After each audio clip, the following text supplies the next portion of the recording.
Assalamualaikum warahmatullahi wabarakatuh. Salam sejahtera bagi kita semua. Apa kabar anak-anak? Semoga kita selalu dalam keadaan baik-baik saja. Sebelum mulai pembelajaran, jangan lupa kalian berdoa terlebih dahulu. Pada pembelajaran hari ini, kita masih membahas bab 2, memahami dan mencipta cerita fantasi. Subbab bagian C. Menelaah struktur dan bahasa cerita fantasi. Bagian 1. Menelaah struktur cerita fantasi.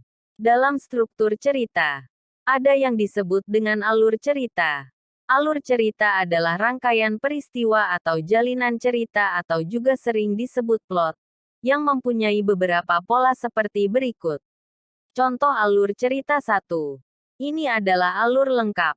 Sebuah alur cerita dikatakan lengkap karena dimulai dari orientasi, yaitu pengenalan latar atau tempat terjadinya.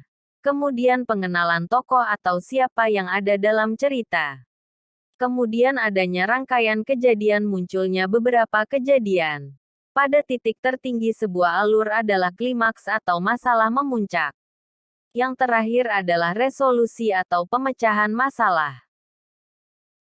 Pada alur cerita, bagian awal sering juga disebut bagian pengenalan atau orientasi, yang fungsinya adalah mengantarkan cerita.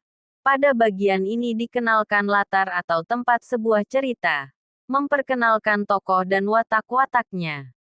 Kemudian bagian tengah, merupakan rangkaian kejadian peristiwa hingga ke bagian klimaks atau inti cerita, saat masalah utama diceritakan.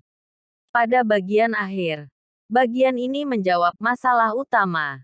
Tentu saja dijawab dalam bentuk rangkaian peristiwa atau kejadian, juga bagian terakhir adalah kesimpulan dan penutup cerita. Contoh alur 2 ini berbeda dengan contoh alur 1, karena tidak ada pengenalan atau orientasi. Di dalam alur ini cerita langsung dimulai dari munculnya masalah. Kemudian masalah memuncak dan ditutup dengan pemecahan masalah. Kemudian pada contoh alur 3, lebih berbeda lagi dengan alur 1 dan alur 2. Karena apa? Karena pada alur 3 ini cerita hanya sampai pada klimaks. Tidak adanya resolusi atau pemecahan masalah.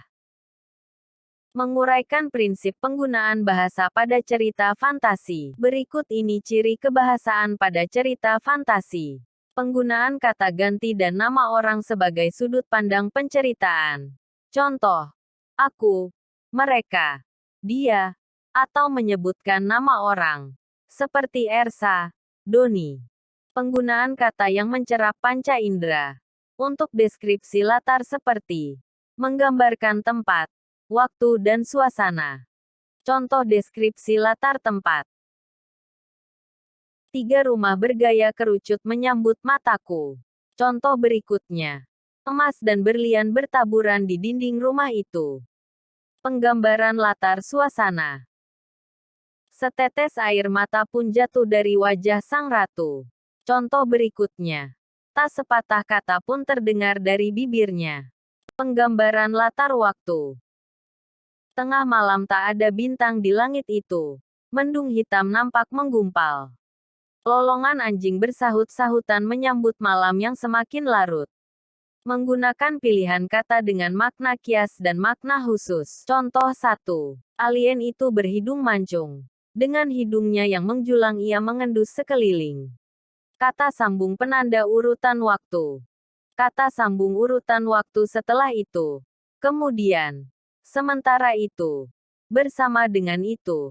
Tiba-tiba. Ketika. Sebelum, dan sebagainya. Penggunaan kata sambung urutan waktu untuk menandakan datangnya tokoh lain atau perubahan latar. Baik latar suasana, waktu, dan tempat. Contoh 1. Setelah buku terbuka aku terseret pada masa lampau. Contoh 2. 2 tahun kemudian. Varta telah sampai di planet Mars dan bertemu dengan Tatao. Contoh 3. Akhirnya. Varta dapat menyelamatkan diri dari terkaman raksasa. Penggunaan kata atau ungkapan keterkejutan. Penggunaan kata atau ungkapan keterkejutan berfungsi untuk menggerakkan cerita atau memulai masalah. Contoh 1. Tiba-tiba seorang alien yang berukuran lebih besar datang. Contoh 2. Tanpa diduga buku terjatuh dan halaman terbuka. Menyeret Nabila pada dunia lain. Contoh 3. Di tengah kebahagiaannya datanglah musibah itu. Penggunaan dialog atau kalimat langsung dalam cerita. Raksasa itu mengejar kita, teriak Fona kalang kabut. Aku ternganga mendengar perkataan Fona. Aku segera berlari. Pembahasan terakhir pada pembelajaran hari ini adalah menyunting cerita dari segi bahasa. Kalau sebelumnya banyak membaca karya orang lain, sekarang saatnya berkreasi. Untuk pemanasan, cobalah sunting bagian-bagian yang dicetak tebal tanpa menulis kembali kata-kata pada bagian tersebut. Perhatikan contoh berikut. Sebuah cerita sebelum disunting. Kau harus membawanya kembali. Erza berteriak kalang kabut. Aku gugup, tak tahu apa yang harus kuperbuat. Sedangkan manusia dengan wajah setengah kera itu memandang sekeliling. Manusia purba itu menemukanku ketika aku menelitinya dan tanpa kusadari ia mengikutiku. Manusia purba itu akan mati jika tidak kembali dalam waktu 12 jam. Setelah disunting, kau harus membawanya kembali. Erza berteriak kalang kabut. Aku berjalan berputar-putar, melihat tak tentu arah sambil bernafas besar. Di kepalaku muncul berbagai macam pertanyaan dan kemungkinan yang semakin membuatku pusing. Tak tahu apa yang harus kuperbuat. Sedangkan manusia dengan wajah setengah kera itu memandang sekeliling.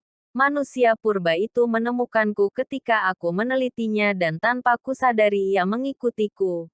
Manusia purba itu akan mati jika tidak kembali dalam waktu 12 jam.